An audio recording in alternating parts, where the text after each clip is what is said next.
Hello, and welcome to the History of Africana Philosophy by Chike Jeffers and Peter Adamson, brought to you with the support of the King's College London Philosophy Department and the LMU in Munich. Online at historyofphilosophy.net. Today's episode, Renewing the Faith, the Sokoto Caliphate. The idea that political power should be joined to philosophical wisdom goes back at least as far as Plato's Republic, with its bold theory that the ideal city should be ruled by philosophers. Or rather, it surely goes back quite a bit further than that. Earlier in the Greek tradition, we know that the pre-Socratic thinker Anaxagoras was associated with the Athenian statesman Pericles, and in this very series, we have examined expressions of the importance of learning to the kings of Egypt, epitomized not only by the instruction addressed to King Merikare, and its teaching that the good ruler is one who learns how to uphold the value of mat, but also by the depiction of the strong interest the king takes in the surprising level of insight into mat, shown by Hananop in the Tale of the Eloquent Peasant. By contrast, we don't really expect today's leaders to be scholars or to spend time seeking them out.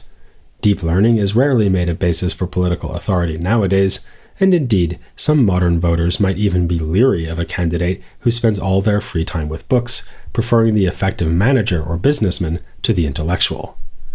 But while the ideal of the scholar king is certainly an antique one, it is not so antiquated as you might think. In the third part of this series, we'll look at a number of thinkers, scholars, and political philosophers who formed the first generation of leaders of independent nations in Africa. And for another striking example, we can look back just a couple of centuries to events that unfolded in what is now northern Nigeria in the first years of the 19th century. The central character of this story is a charismatic preacher named Uthman Dan Fodio, often known as the Shehu, a version of the Arabic title Sheikh. Born in 1754, the young Uthman joined his brothers in travels around Hausaland, that is, the area inhabited by the Hausa people. He was seeking instruction in religion as well as Sufism and other disciplines like astronomy.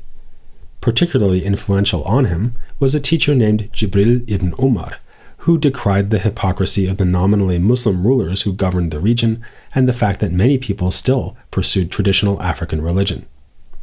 In 1774, the Shehu launched his own missionary work, preaching in favor of Islamic piety and against the traditional practices that he considered to be nothing more than crude paganism. Ultimately, Uthman decided that preaching was not enough. He gathered his followers into an army and launched a military struggle, or jihad, against the Hausa rulers. He served as the spiritual leader of this endeavor, while military command was taken by his brother Abdullah and his son Muhammad Bello.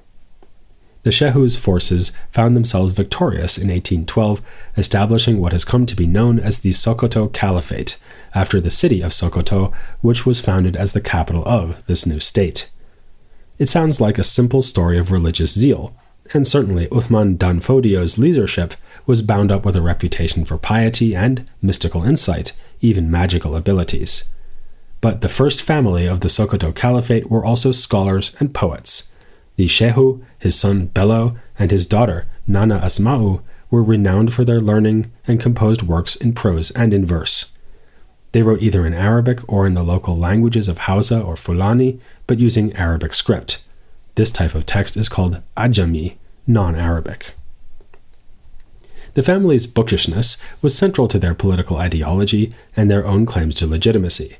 Again and again, their writings emphasized the importance of gaining understanding, a value epitomized in a saying of the Prophet quoted by Bello, "The most excellent worship is the search for knowledge." Bello himself certainly took this to heart. His sister Asma'u credits him with having read more than 20,000 books. This sounds like hyperbole, and we are apt to wonder how he could have gotten his hands on so many texts, never mind found time to read them. But as we saw last time, even today, there are thousands of surviving manuscripts in West Africa, and even more would have existed around 1800. The leaders of the Caliphate encouraged the same attitude among their subordinates. Numerous works by Uthman and Bello are addressed to regional governors within their state, and they unfailingly implore these leaders to pay heed to the learned men of the scholarly class, the ulama. According to Asma'u, her father, the Shehu, laid down 4 duties of the Caliph: to summon scholars, enjoin truth, uphold tradition, and make justice prevail. You might be surprised that Asma'u herself was so well educated, being a member of a family that waged Islamic holy war, not something people typically associate with the emancipation of women. But the Sokoto Caliphate did not hold the ultra-conservative social and religious values espoused at the same period by Wahhabi Islam, even though the Shehu's teacher, Jibril, may have been influenced by that movement while visiting the Saudi peninsula.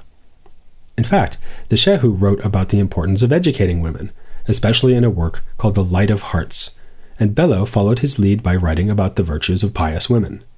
From their own point of view, they were taking a moderate position on the role of women in society. Women should not have the same freedoms as men, and, in particular, should not go out of the house without good reason, but the goal of seeking knowledge counted as a very good reason. The policy is summed up in an anecdote in which Asma'u hears her father apportioning official roles to various men and speaks up to ask, "What about us, the women?" In response, the Shehu appoints her to be the authority over all women in the caliphate, adding, "The women of the caliphate belong to the women, and the men belong to the men." Scholarship was then highly valued within this rigorously Islamic society. What, though, did that mean in practice? In the first instance, the learning displayed by the Shehu and other members of the Hausa or Fulani elite was in the area of the so-called religious sciences, which included Quranic exegesis, knowledge about the life and sayings of the Prophet, and most importantly for us, jurisprudence, Sufism, and rational theology. As we know from the series on philosophy in the Islamic world, quite a lot of philosophy was traditionally involved in these endeavors, and the Sokoto leaders were nothing if not traditional. In matters of law, they proclaimed their adherence to scholarly consensus, something else that distinguishes them from the more radical Wahhabis. Following consensus usually meant using tradition to determine rulings on specific legal questions. For instance, like Ahmad Baba, the Shehu held that slavery was licit in Islam, but that Muslims could not be enslaved. Bello would later specify that anyone under Muslim rulership was thereby ruled out as a potential slave. Similarly, Bello ruled that one can seize booty in war, but only from non-Muslims. But the jurisprudential tradition also involved more general ideas about justice and ethics. As we just saw, the Shehu identified the upholding of justice as a crucial task for the Caliph, and that meant in part establishing a judiciary with upright and well-trained judges. Indeed, Bello quotes the 11th century political thinker al-Mawardi for the idea that this is one of a ruler's 7 primary duties. The ruler should also be ready to carry out the dictates of justice unflinchingly.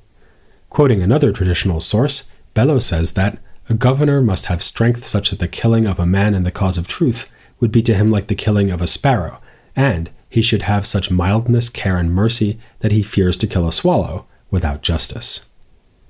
Elsewhere, he argued that rulership without a basis in justice can never succeed.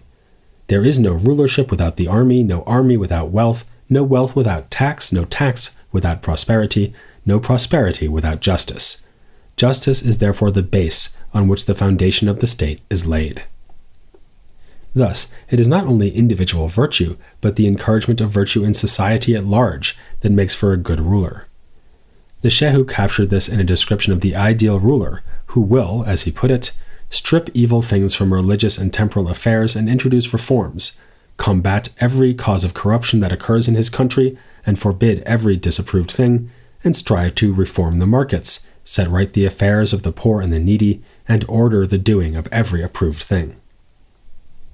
We should hasten to add, though, that the citizens of the Caliphate were not being encouraged to overthrow leaders who failed to measure up to these lofty standards. To the contrary, the Shehu and his children regularly emphasized that good Muslims should accept their subordinate political position, alluding to a passage of the Quran that states, "Obey those who have authority among you." Asma'u explicitly advised her readers to follow this policy even while under the rule of the wicked. A poem she wrote on the basis of verses by her father includes the lines, "No matter how pious you are, nor how godly and saintly, nor how profoundly learned, all who refuse to follow the commands of the Caliph will be without excuse hereafter." But our obligations to political authority are not unlimited. After all, the Shehu himself did not meekly accept the Hausa rulers, but rose up against them in rebellion. For him, they had no legitimacy, since their rule was not based upon Islam. Legitimate political authority, then, belongs to any ruler who sincerely rules in the name of Islam. Thus, any established ruler should be obeyed so long as he does not reject true religion. Yet, the ruler has a duty to look to the good of the community and apply principles of justice, paying heed to the scholars who will keep him on the straight and narrow. Hence, the production of numerous works of advice for rulers, so-called mirrors for princes. We saw last time that the earlier African scholar al-Maghili was an influential exponent of this genre, and he was a writer well known to Uthman Dan Fodio. As we saw, al-Maghili was also a key importer of Sufi thought into the region, and Sufism was a powerful influence on the thought of the Shehu and his family. They were inspired especially by the Qadariya Sufi order, named for its founder, Abd al-Qadir al-Jilani. Asma'u had particular admiration, too, for the early female ascetic and Sufi Rabia, whom she praises for her exceeding piety and learning. Works of other notable Sufis that will be familiar to you from our podcasts on philosophy in the Islamic world, like Ibn Arabi and Al-Ghazali, were also known in Hausaland at this time. Indeed, Uthman Dan Fodio even wrote a work that he called Revival of the Traditions, evidently in tribute to the title of Al-Ghazali's masterwork, The Revival of the Religious Sciences. One key idea to come from these Sufi sources was asceticism, a turning away from worldly things and valuing of God alone. It comes out in a passage like the following, written by Nana Asma'u. Divorce the world, which constantly changes, fear the world with its endless vacillations, and do not take delight in it. We may detect an echo of Platonism in this advice, a rejection of the physical realm on the basis that it lacks stability or constancy. It would be foolish to place our trust and hopes with things in this transitory world when we could instead direct our attention to the unchanging realm of the divine. Accordingly, our authors evince a serene faith in divine providence, which often seems to tip over into what philosophers would call determinism. The Shehu could supposedly foretell future events, like the flourishing of a city that did not yet exist, and Asma'u reassures her readers that all things unfold according to God's plan. Rather than worrying about potentially problematic implications as regards human freedom, Asma'u is positively eager to outsource her volition to God. She prays, God prevail over my will. I cannot control my life by myself and can be guided only by Islamic law. Here, we might also make mention of the fact that Bello and Asma'u both wrote works in the genre known as prophetic medicine, which recommends what we would probably be tempted to call magical practices for curing or warding off illness, defeating enemies, and so on. This could include reciting parts of the Quran, or even writing it on a scrap of material like leather and keeping it upon one's person. But they would certainly have rejected the characterization of this as superstition or magic, something they themselves attack as a pernicious aspect of pagan society. Prophetic medicine is instead supposed to be a way of asking God to act in the world, something we see still more dramatically with the stories of miracles worked by the Shehu and his followers. Asma'u also got in on the act, reportedly setting an enemy town on fire by pointing a burning stick in its direction. For a more cerebral aspect of their appropriation of the religious sciences, we can turn to the influence of rational Islamic theology, or kalam. As you know, the story of kalam had been intertwined with the story of philosophy in the Islamic world from the very beginning. While pursuing an uneasy rivalry with the self-styled philosophers who took inspiration from Greek texts, Islamic theologians themselves devoted attention to central philosophical issues, such as proving the existence of God or the aforementioned question of human free will. A brief but remarkable example of how kalam ideas were received in the Sokoto Caliphate comes in a treatise by Muhammad Bello called Infaq al-Maysur. Embedded within a history of the region and the jihad, Bello offers a paean to the wisdom and virtue of the Shehu, whom Bello honors with the traditional title, Renewer of Religion. He explains how the Shehu banished ignorance of religion from Hausaland and brought Sufism as well as sound learning in the Islamic sciences, writing that his father filled the countries of West Africa with knowledge and with seekers of knowledge. One of these sciences was theology, the study of God's oneness. Bello himself was credited with passionate devotion to this branch of learning in a praise poem written by Asma'u. Reading Bello's summary of the Shehu's own teachings on this subject, we are confronted with arguments and ideas that go right back to the classical period of Islam, about a millennium before the founding of the Sokoto Caliphate. According to Uthman Dan Fodio, we grasp God and his attributes, including his oneness, primarily through the fact that he created the universe. We know that the universe is in fact created because it consists entirely of things that came to be after they did not yet exist. So the world as a whole must likewise go from non-being to being, just like a body of water is wet because every part of it is wet.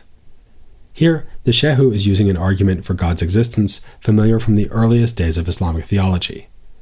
Originally invented by the 9th century theologian Abul Udail, it has much more recently been influential in contemporary philosophy of religion thanks to its revival by William Lane Craig. More recently, it had been used by other intellectuals of West Africa, such as Al-Wali. We saw last time that he encouraged, even demanded, the use of rational argument to provide religious faith with a solid intellectual basis. And it was the proof from creation that he put forward as just such an argument. With his own use of the argument, Uthman Dan Fodio was therefore carrying on the rationalist project of Al-Wali, which was in turn inspired by the earlier As-Sanusi, who himself drew on still earlier theologians. Bello's presentation of the teachings of the Shehu goes on to infer a range of divine attributes from the conclusion of the proof from creation. As the cause of the things he creates, God is fundamentally unlike them, securing the truth of the Quranic dictum that no thing is like to God. Furthermore, God must be powerful as the cause of all things and also knowledgeable because he is able to give them their various characteristics. Furthermore, he must have free will, since he chose to create. Indeed, the Shehu emphasized God's untrammeled power for choice, stating that if God's deeds were in any way compelled, then that which is in itself merely possible or contingent would be rendered necessary. Thus, the hints towards determinism we found in other works of the Sokoto Caliphate would seem to apply only to human actions. God's freedom allows him to choose between genuinely open alternatives, and he chooses what will happen in our world. This would align the Shehu with the sort of teaching on divine and human action we find in older Sunni theology, as in the Asharite school. Given that the Shehu and his followers drew on intellectual traditions tracing right back to the classical period of Islam, one might be tempted to say that we have not really been exploring part of the history of Africana philosophy here, but rather providing a long overdue piece of the puzzle for philosophy in the Islamic world. In fact, though, we've clearly been doing both. The Sokoto Caliphate obviously belongs to African history. It created the conditions that confronted European powers when they extended the reach of colonialism into what is now Nigeria. The creation of a British protectorate in 1903 marked the demise of the state founded by Uthman Dan Fodio. And if we go back to the motive for the establishment of that state, we will recall that the jihad was a rejection of the traditional customs of Hausaland culture, which the Shehu and his fellow warriors and scholars deemed to be pagan. These included such things as celebratory drumming, since these strict Muslims rejected the use of drums in non-military contexts, which of course means they wouldn't approve of the musical introduction we've been using in these podcasts. Other practices they wanted to eliminate were dancing, prostration before kings and other people of honor, and sacrifices to natural things such as rivers, stones, and trees. The lesson to take from the story of the Shehu is not that Islamic thought in Africa was somehow not part of Africana philosophy, but that Africana thought has always been as diverse as Africa itself, and has included intellectual movements that were mutually antagonistic.